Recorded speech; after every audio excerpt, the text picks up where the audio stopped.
बहू, मेरी बेटियां कोई बाहर का आया हुआ खाना नहीं खाएंगी। 15 घंटों का थकान भरा सफर कर चंचल अपने छोटे भाई समीर की शादी अटेंड कर 10 दिन बाद आज ही घर आई थी। अपने 3 साल के बेटे प्रिंस को सिर पर बिठाकर अभी वो अपने कमरे की तरफ जा ही रही थी कि ममता जी ने उससे कहा, बहू अब फटाफट से खाना बना ले, तेरी दोनों नंदे ससुराल से आ रही हैं, तो जो भी बनाना उनकी पसंद का बनाना। मैंने जरूरत का सामान मंगवा भी लिया है। अपने कमरे की तरफ जाती हुई चंचल के पैर तो वहीं ठिठक गए। मन ही मन सोचने लगी कि नंदों को भी पता था कि मैं 15 घंटे का सफर तय करके थकी हारी घर आऊंगी, फिर आज आने की क्या सूझी, जबकि दोनों यहीं पास में ही रहती हैं और हर रविवार को यहाँ आ जाती हैं। इतने में बाहर ऑटो वालों को पैसा देकर उसका पति संजय भी अंदर आया और आकर सोफे पर पसर गया। उसे देखकर ममता जी बोली, अरे मेरा बेटा थक गया क्या? बहुत दूर है तेरा ससुराल, तो पता नहीं समधी समधन को क्या सूझी जो तेरी शादी के बाद इतने दूर जाकर शिफ्ट हो गए। अगर मुझे पता होता तो मैं इतनी दूर तेरा ससुराल कभी ना करती। अब माँ, इसमें हमारी बस की बात थोड़ी ना है। जहाँ पर बच्चों का काम होगा माता पिता वहाँ अपने आप ही शिफ्ट हो जाते हैं। फिर मम्मी जी पापा जी अकेले भी क्या करते यहाँ पर? संजय ने अपने सास ससुर का पक्ष रखते हुए कहा। ममता जी मुंह बनाते हुए चंचल की तरफ देखकर बोली, अब खड़ी खड़ी यहाँ क्या कर रही है? जा फटाफट से चाय बनाकर ले आ।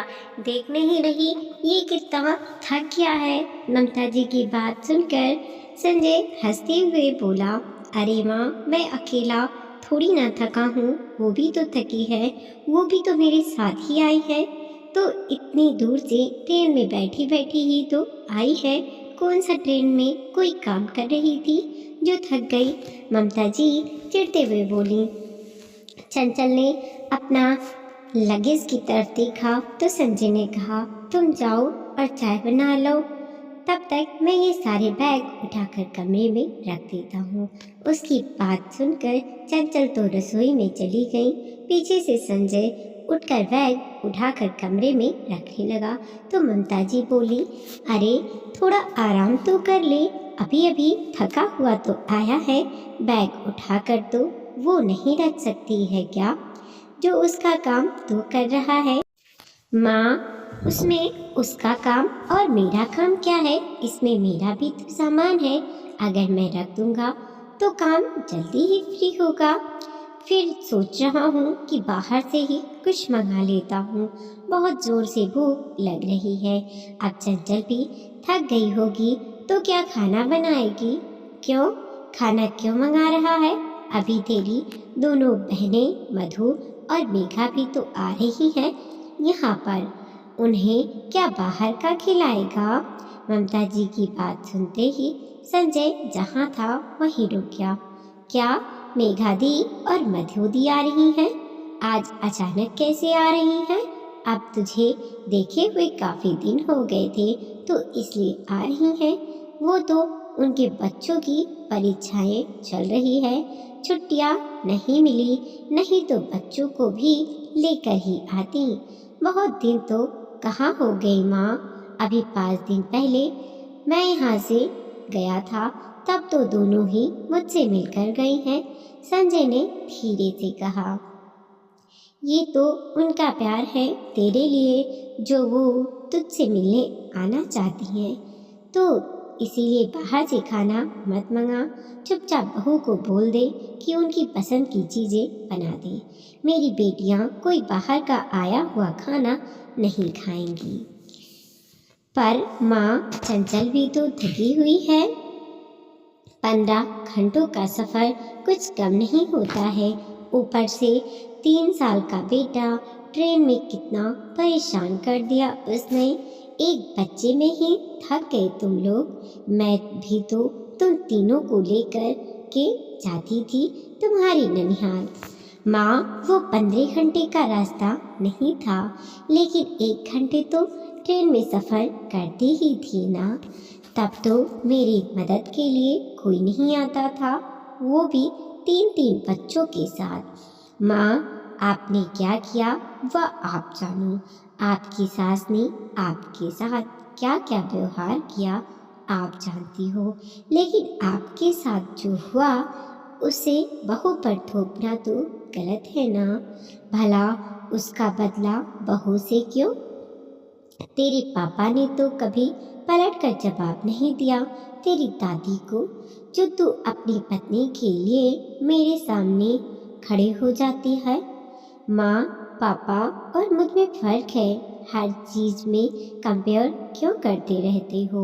मेघा दी और मधु दी आ रही हैं तो उन्हें भूखा तो वापस नहीं भेजूंगा, लेकिन हाँ, खाना मैं बाहर से ही मंगा रहा हूँ।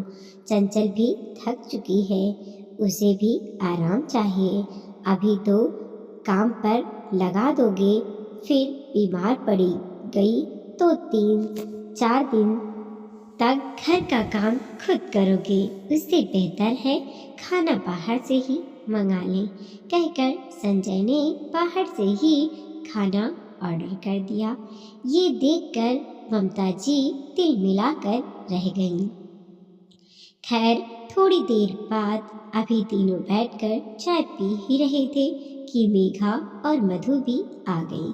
उन्हें देखकर अम्मा जी बहुत खुश हुई। अभी वो लोग बैठकर हालचाल ही पूछ ही रहे थे कि इतने में डिलीवरी बॉय खाना देने आ गया। संजय ने जाकर खाना लिया और पेमेंट करके आ गया। ये देखकर मधु और मेघा ने ममता जी की तरफ इशारा करके पूछा कि क्या बात है, खाना बाहर से क्यों मंगाया है? भैया, आजकल की बहुओं को जोर आता है नंदों के लिए खाना बनाने में, इसलिए बाहर से खाना आया है।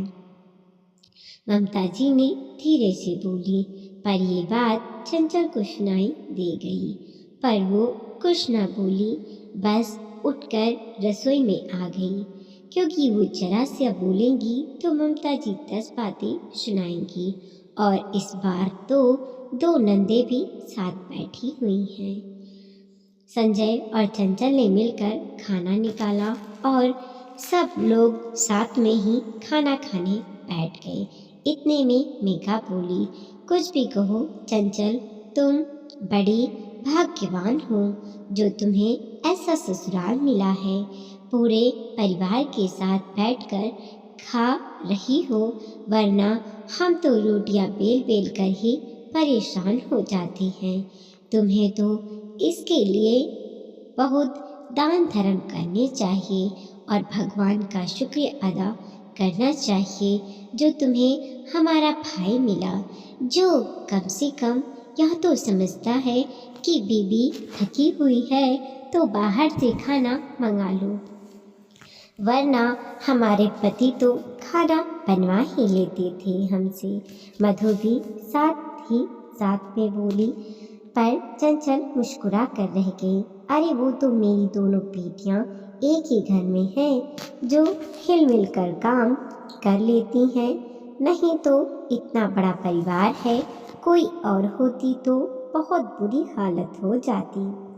पर माँ, कुछ भी कहो, ये तो इन दोनों की किस्मत इतनी अच्छी है कि इनकी सासू माँ बराबर इनके साथ रसोई में लगी रहती हैं खाना बनाने के लिए, और क्या शानदार खाना बनाती हैं।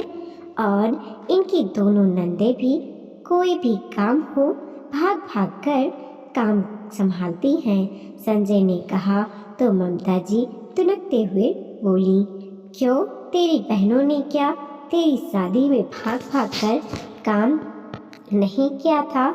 तो अम्मा, मैं कहाँ इनकी बुराई कर रहा हूँ, मैं बता रहा हूँ कि उनके परिवार वाले भी काफ़ी मिलजुल कर काम करते हैं। थोड़ी देर खाना खा लेने के बाद सब लोग बैठे तो मेघा ने कहा, अरे चंचल, तुम्हें तो बहुत सारी विदाई मिली होगी। आखिर तुम तो इकलौती बहन हो, जरा हमें भी विदाई दिखाओ तो सही। तभी मधु भी बोली, हाँ हाँ, हम तो आज इसीलिए ही आए हैं कि हम भी तो देखें आखिर हमारी भाभी को अपने मायके से क्या क्या मिला है।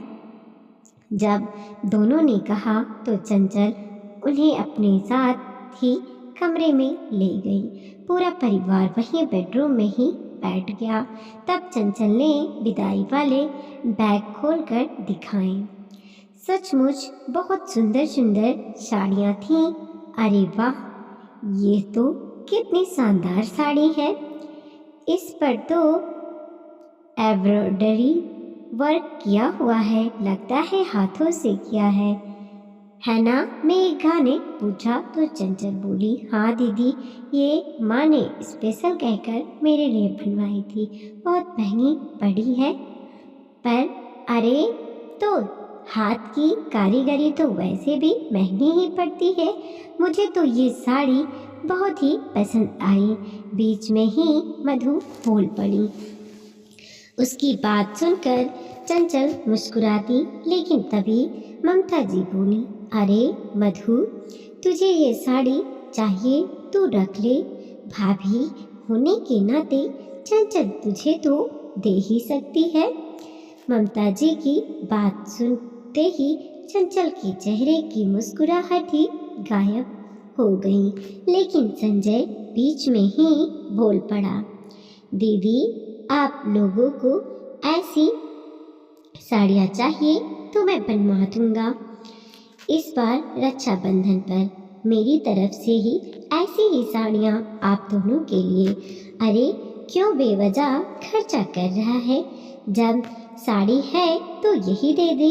पर माँ, ये साड़ी तो चंचल की मम्मी ने उसे दिलवाई है, इसे हम कैसे ले सकते हैं? मधु ने कहा। हाँ माँ, दीदी सही तो कह रही हैं। संजय ने मधु का समर्थन किया। क्यों नहीं ले सकते? भाभी की चीज पर तो ननद का भी हक होता है। तेरी दादी तो सीधे हुक्म करती थी देने के लिए, और तेरे पापा तो मेरी चीज दिलवा भी देती थे अपनी बहनों को। और तू पता नहीं कौन सी दुनिया से आया है जो देने से ही इनकार कर देता है। पर एक अच्छे बेटे की तरह तेरे पापा ने कभी इनकार नहीं किया अपनी माँ को और अपनी बहनों को। मैं आपके सामने अच्छा बेटा बनने के चक्कर में मैं अपनी पत्नी के साथ गलत नहीं कर सकता। अभी तो तुम अपने सामने अपनी मनमानी कर लोगी, लेकिन आने वाले वक्त में उनका मायका बंद करवा दोगी। कड़वा बोल रहा हूँ, लेकिन सच बोल रहा हूँ। आज तुम अपनी कौन सी ननद को घर पर बुला लेती हो? सच सच बताओ। संजय की बात का ममता जी को बुरा मानते हुए बोली, सही बात है, बीवी के सामने बहनों को कौन पूछता है? आज तो मेरे सामने ही यह कह रहा है, तो कल को तो पूछेगा भी नहीं अपनी बहन को। माँ, तुम छोटी सी बात को कहाँ से कहाँ लेकर जा रही हो? ये छोटी छोटी बातें ही तो होती हैं जो मायका बिगाड़ने का काम करती हैं। वैसे संजय ने गलत नहीं कहा है। हमें हमारी दोनों बुआजी से मिले हुए भी काफ़ी टाइम हो चुका है। सिर्फ इसी कारण कि उन्होंने तुम्हारे साथ ऐसा किया और तुमने उनका मायके का रास्ता बंद करवा दिया। अपनी बेटियों को संजय के पक्ष में बोलता देखकर ममता जी तो मुंह फुलाकर कमरे से निकल गईं। लेकिन कम से कम मधु और मेघा को तो यह बात समझ में आ गई कि अगर भविष्य में अपना मायका सही सलामत रखना है तो कुछ चीज़ों पर नियंत्रण जरूरी है। वीडियो को लाइक कीजिए, कमेंट कीजिए और अपने दोस्तों के साथ ज़रूर शेयर कीजिए। चैनल पे नए हैं प्लीज़ सब्सक्राइब कीजिए और देखते रहिए मोटिवेशनल स्टोरी। मिलते हैं अगले वीडियो में।